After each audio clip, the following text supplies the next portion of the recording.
In the headlines, the Bureau of Gender Affairs reporting a marked increase in the number of people who report gender-based violence.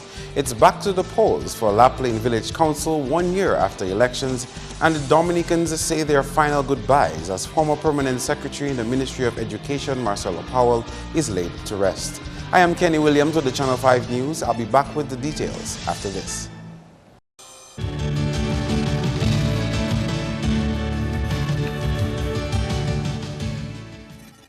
First up, the public had a final chance to say their goodbyes to the late Permanent Secretary in the Ministry of Education, Marcelo Powell, on Friday afternoon. The 57-year-old, originally from Point Michelle, died on Tuesday, 15th November, after a long career in the government service. The Minister for Foreign Affairs and Dominica's former President, His Excellency Eliud Williams, were among those paying their respects. His Excellency President Charles Savre and Mrs. Savre, along with other members of Cabinet, were also in attendance. The dissolution of the Laplain Village Council a year after its election has forced a fresh election for January 2017. Rose Bless did not get to finish her 3-year term as the new chairperson of the Laplain Village Council due to a decision to disband the council. Fresh elections will be held on January 9, 2017. Nomination day is set for December 13. Councillors had taken their oaths on May 6, 2015 in the presence of Prime Minister Skerritt. This is the first time since 1963 the community's village council has been dissolved. Minister of Social Services Catherine Daniel said the dissolution comes as a result of differences among councillors. It seems that the people were not able to work together. There was some shortcomings in the performance at council level, and some people were very much disturbed by it. You would think that the people who offer themselves to serve their communities are interested in the well-being of the community. And you'd expect that for the interest of the development of the community, that people would do all what is necessary to work hard for that purpose, the development of the community. And so, like all other councils, we expected Laplain to follow that same standard and rule. But apparently it was not meant to be. Daniel says the local government department intervened in the matter. However, a solution was nowhere in sight. There were personality problems, there were management issues, there were project issues, and it seems there was no end to the solution of this problem. And so we took the last resort. Having received different reports from different people, we sought the advice of the Attorney General's office.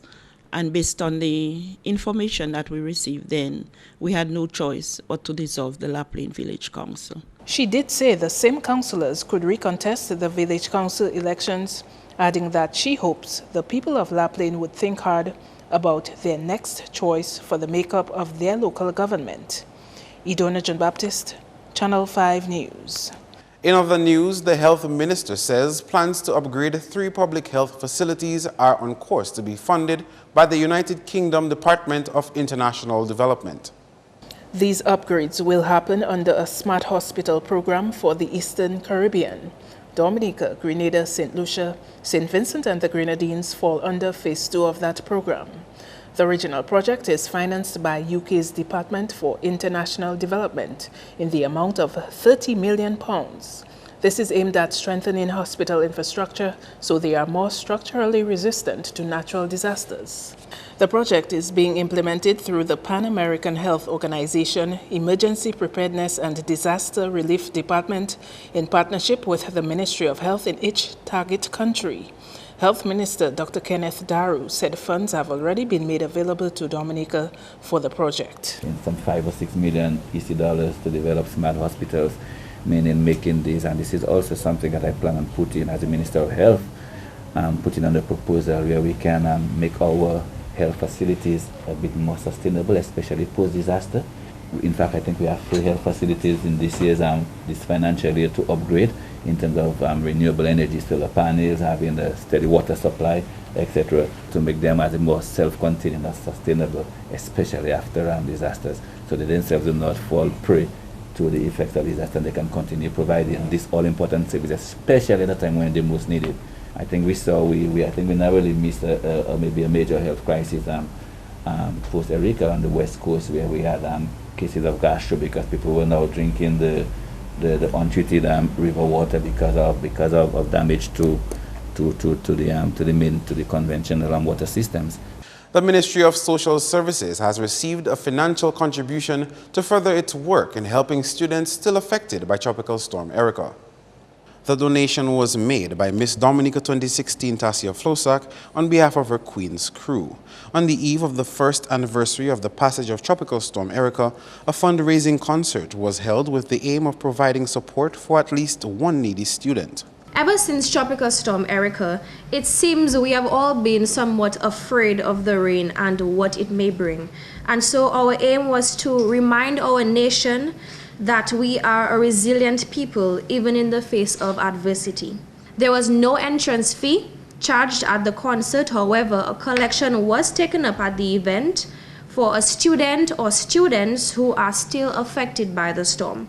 So today we are pleased to announce that we collected $1,000, and we are grateful to all our patrons who attended the show. Unfortunately, the event competed with other activities happening that weekend, and we did not get the crowd that we anticipated, but we give thanks to God for his small mercies. The permanent secretary in the Ministry of Social Services was on hand to receive the donation. Some people may think, well, it's more than a year, and why is this still necessary? But we know that some individuals were really severely affected by the storm and continue to require assistance moving forward, particularly young people who are at school. And we really appreciate this effort from Ms. Flosak. Today, November 25th, we recognize International Day to Eliminate Violence Against Women and Girls. And today, it is really fitting that we are having this ceremony where we have a Dominican young woman who has stepped up to the plate and has really been doing very good work in the community and empowering other young women. A 9-year drug and alcohol rehabilitation program is still in pursuit of a home of its own. Monty Liverpool has been running the Wisdom to Know rehab program from his private home at Grand Bay for 3 years after moving out of the Scouts and Girl Guides headquarters on High Street. We had been there for the past 7 years, and then the guides need their building. The Scouts also need their building to carry on their own programs. Moving from Roseau to Grand Bay, other than the logistics, it does not really affect the program from a person-to-person point of view. The program takes a two-pronged approach, one of which is to provide accommodation for homeless addicts. Prayer and meditation, Liverpool says, are their key rehab procedures.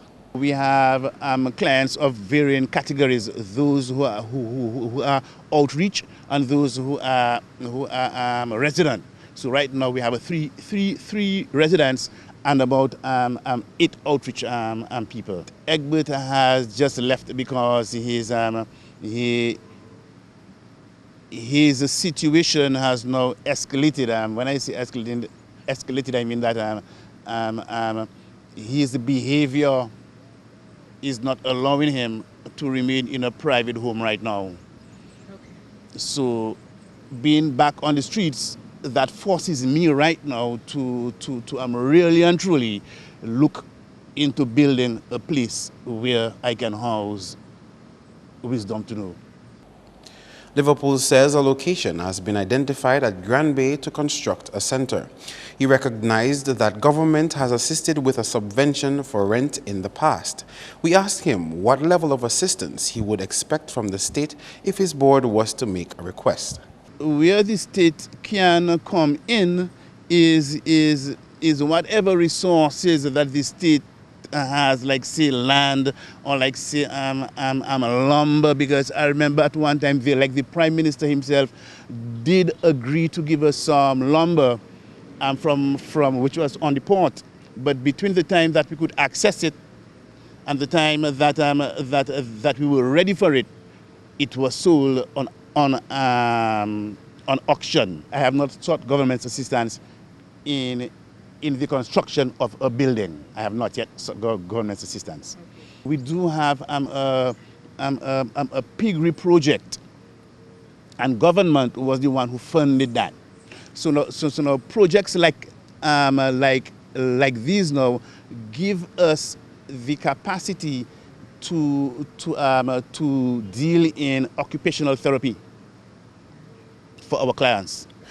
Wisdom to Know has a 7-member board which includes Attorney Anthony Commodore and Head of the Drug Abuse Prevention Unit, Jacinta Banis. You are watching Channel 5 News. More when we return.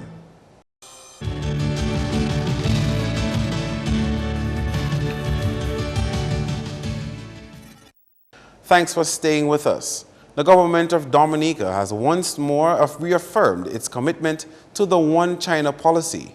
Andrea Louis has more. Speaking at a signing ceremony on Thursday, Prime Minister Roosevelt Skerrit said China is a true friend of Dominica, and Dominica in turn lends its support to China when and where needed. The Chinese government has always demonstrated its true friendship to our country, especially in difficult circumstances which our country has found itself. They have been among the first to come forward to commit assistance to us. So this ceremony is not a new feature in the relationship which exists between our two countries. As a matter of fact, it is the norm of the relationship which exists between our two countries. This government, which I have the honor to lead, is in full support of the One China policy, a policy which we adhere to, and we continue to offer to the People's Republic of China our assistance, where possible, for efforts towards the peaceful reunification of the whole of China. Dominica and China have shared diplomatic relations for 12 years now, and Mr. Skerrit pointed out that Dominica has benefited from supporting the One China policy in a multitude of spheres, especially education, health, and technology. The Prime Minister also praised China's commitment to helping small island developing states combat the effects of climate change. If anybody espouses their support for the One China policy and is not prepared to say it publicly, then it is meaningless. For us, I believe that Dominica was not conforming to international law, for example, in recognition of the One China policy prior to 2004. And China being a member of the Security Council and having a veto vote places it in a very important position to assist countries like ours who are not members of the Security Council and who are sometimes not privy to the discussions at the Security Council. But we have been utilizing China as our emissary to raise matters of concern not only for Dominica, but for small island developing states. Also at Thursday's signing ceremony, China's new ambassador to Dominica, His Excellency Lu Kun, was formally introduced to the public. According to information from the Office of the Prime Minister, immediately before Ambassador Kun's posting to Roseau, he served at the level of Deputy Director General at the General Office in the Ministry of Foreign Affairs in Beijing. Ambassador Kun also served as China's ambassador at embassies in Egypt, Toronto, Chicago, and Israel. Kun is China's 5th resident ambassador to Dominica and follows the tour of duty of His Excellency Li Jiangning, who served in Roseau from 8th January 2014 to 18th October 2016. Andrea Louis, Channel 5 News. Miss Dominica 2016, Tasia Flosak, has added her voice to the call to eliminate violence against women. 25th November is observed as Orange Day and is officially recognized by the United Nations as the day to eliminate violence against women. Flosak is advocating for all sectors of society to come on board to reduce incidents of violence against women.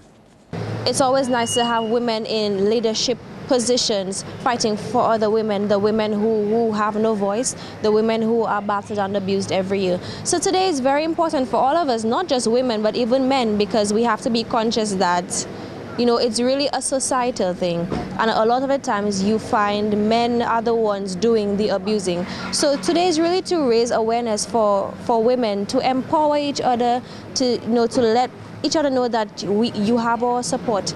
Additionally, I think it's very important for men, young boys, to understand that it is never right to hit or abuse any woman. The 2016 Carnival Queen, whose platform focuses on strengthening families to empower society, believes families have an integral role to play in protecting women. If you look at it, families are the backbones of society, and in that way, if there's a breakdown in the family, there's a breakdown in society. If there's abuse against women in a family, it affects her ability to care for the household. It affects her ability to, let's say, to work. It affects her ability to give back to society. So it's already linked to family and how or what role family plays in having a healthy society. So today is about all of us. It's not just about women, it's about women and men, showing that number one, it's not right to abuse women, and for us as women to understand that we are powerful beyond measure. The 16 Days of Activism campaign also got underway on Friday. In related news, while the world is observing International Day to eliminate violence against women, the Bureau of Gender Affairs is reporting a marked increase in the number of people who report gender-based violence. Yes, we have seen, an increase in victims coming forward and telling their stories, and not only like physical or sexual violence, which, we tend to speak a lot in society, but you also have emotional abuse, financial abuse, neglect, especially when you talk about children. Right now, we actually have a qualified counselor, and that was something, that we actually got just last year. And I think with that qualified counselor, we have a lot of victims feeling comfortable in coming forward and know that whatever they say here in the office stays there. The majority of abuse cases happens with individuals under the age of 16, and Morgan says this is a real concern for the Bureau. Just about 58% of victims of gender-based violence are persons under the age of 16. So that tells us about the context of gender-based violence in Dominica, that most of what we see is violence against persons under the age of 16. I would like to see persons, taking action on their own and not waiting for, let's just say, the Bureau of Gender Affairs to take a stand. We all have a right to stop gender-based violence, and I know sometimes, we hear of certain cases that hit social media, and the hype starts, and but I would like that, the hype doesn't stop, because violence is something that happens year-round to all sorts of people, middle class, low class, high class, that we individually take a stand against gender-based violence, domestic violence, physical, sexual, emotional abuse. And the chairperson on the Queen Show Committee, Romualda Hyacinth, is appealing to private sector companies for sponsorship for the young ladies vying for the 2017 Queen Show. Hyacinth said although a few have already consented to sponsor some contestants, there is still more work to be done. In order to give you a foretaste of what to come, the Queen Show Committee has organized a pre-show which will be held on Saturday, December 17, 2016 at the Awak House of Culture. We invite you to come out in your numbers to support the young ladies. All are invited to the grand show on February 24, 2017 to support all 7 beautiful young ladies vying for the prestigious title of Miss Dominica 2017. Hyacinth said the committee is working tirelessly to ensure that the young ladies are adequately prepared to bring us an exciting show. The Carnival Committee operated at a loss last year, and the 2016 contestants were only sponsored roughly a month before the show. Your sports highlights next.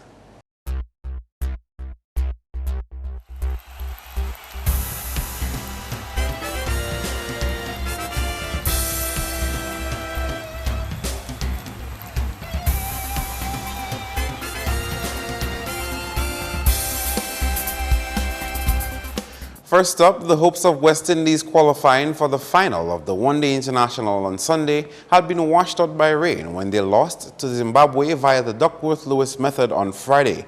The home team took first knock and posted 216 for 8 in 49 overs. Sikandar Raza made 76 not out, with the closest supporting score being Tendai Crisso's 42. Ashley Nurse picked up 3 for 27 and Devendra Bishu 3 for 30. Set 130 for the win, the Windies reached 124 for 5 in 27.3 overs when the rain came. Jonathan Carter scored 43 not out, while Craig Brathwaite ran out on 24 and Jason Holder on 22 not out. This means that Zimbabwe and Sri Lanka will meet up in Sunday's final. On to football, where the game between Element Agency's LA Stars and Skerrit Northeast ended in a 2-all draw on Thursday. The games continue on the weekend with matches between Middleham United and Petro-Caribe Point Michel at Geneva from 3 p.m. At Dublin, it will be a clash involving two of the top-ranked teams, defending champion Central Cooperative Credit Union Dublin Football Club and the Northern Concrete and Steel Bombers at 4. Both matches are on Saturday. The action returns to Dublin on Sunday when Caribbean Cool Harlem United takes on Waukee Rollers, with Bathurst State FC going up against Sagicor Southeast from 3 p.m. Next up, world cricket could lose up to 10 test matches a year under proposals presently before the ICC.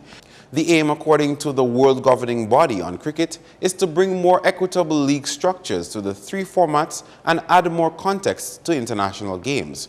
Proposals for a conference-style split among test-playing nations would serve to broaden the number of teams playing test matches while reducing the number of fixtures played by teams like England, India, and Australia. However, the proposal has been opposed by the likes of Sri Lanka and Bangladesh for reasons of history and status. ICC Chief Executive David Richardson said the CEOs of full member boards agreed that the volume of international cricket needed to be reduced while the context of each individual match was increased. ICC executives remain optimistic that the proposals presently in the works are on course to be agreed upon by the time of the ICC annual conference in London in June next year. In more weekend sports, we can tell you that the Dominica Cricket Association's T20 League continues with 5 games on the weekend. On Saturday, Summit Sports Club will be taking on Mariganor Blasters SC at 9:30, to be followed by a match between Granby Colts and the Dublin United Stars at 1:30. Both games are carded for Windsor Park. Saturday's games will also feature a match between Point Michel Cricket Academy and the Gladiator Sports Club at Benjamin's Park from 1:30.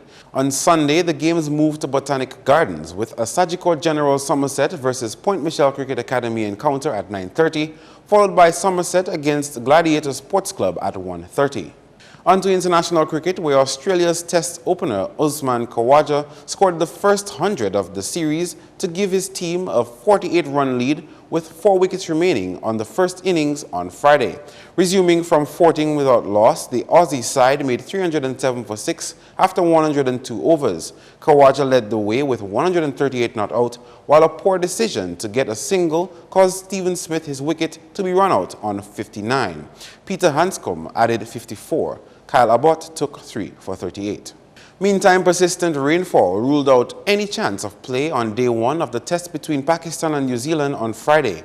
In a rain-abandoned match, New Zealand batted positively to score 77 runs in 21 overs before rain forced an early lunch 15 minutes before schedule.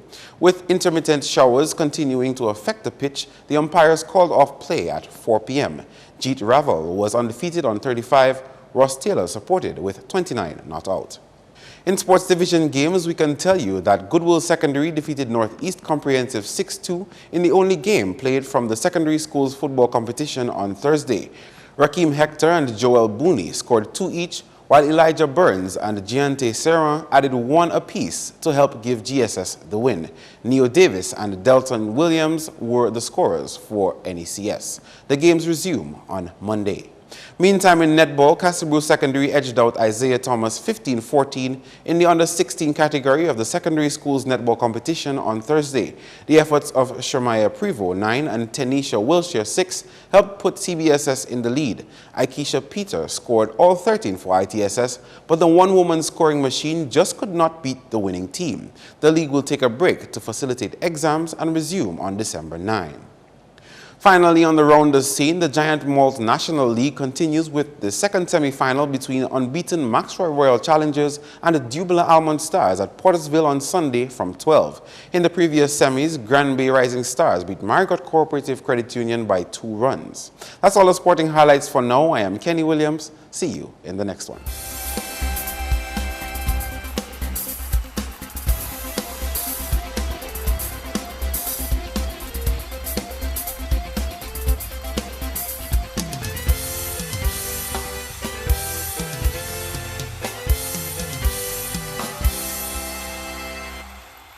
Your weekend weather forecast is next. Good evening, Dominica, and welcome to tonight's weather broadcast. I'm your presenter, Marshall Alexander. We begin by taking a look at earlier infrared satellite imagery. What it showed, most of the convective activity was observed mainly across the southern portion of the region. Now, taking a look at earlier visible satellite imagery and what it showed, some multi-layered clouds which moved across the area during the afternoon, and this resulted in partly cloudy to cloudy skies across Dominica.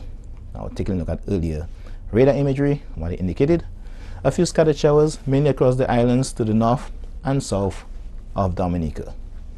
Now, tonight's weather is expected to be partly cloudy to cloudy and occasionally breezy with a few scattered showers, and tomorrow's weather is expected to be mostly cloudy and occasionally breezy with some scattered showers. Sea conditions are expected to be moderate in open water with waves peaking near 7 feet. Small craft operators and sea beavers, you're advised to exercise some caution. Looking ahead to the next 3 days, mostly cloudy skies with scattered showers expected tomorrow. On Sunday, partly cloudy to cloudy skies with some scattered showers expected. However, by late afternoon, we expect an increasing cloudiness with scattered showers and possible isolated thunderstorms.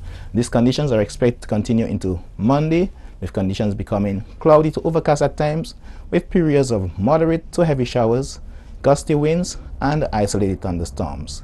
As a result, persons in areas prone to flooding, landslides, and falling rocks, you're advised to exercise caution and to be vigilant.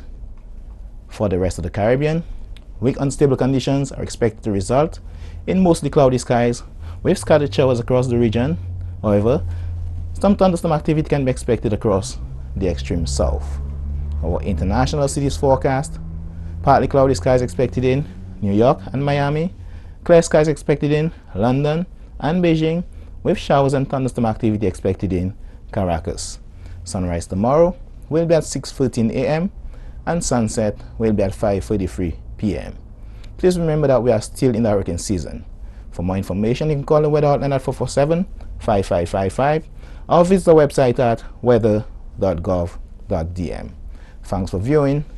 Have a good weekend.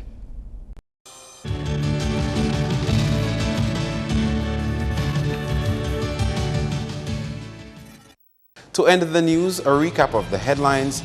The Bureau of Gender Affairs reporting a marked increase in the number of people who report gender-based violence. It's back to the polls for La Plaine Village Council 1 year after elections, and the Dominicans say their final goodbyes as former Permanent Secretary in the Ministry of Education, Marcella Powell, is laid to rest. Feel free to contact us at news@MarpinNews25thNov2016. You can also access our past newscasts on our YouTube channel. On behalf of the entire production team, I am Kenny Williams. To all our viewers around the world, we thank you for watching. Have an awesome weekend.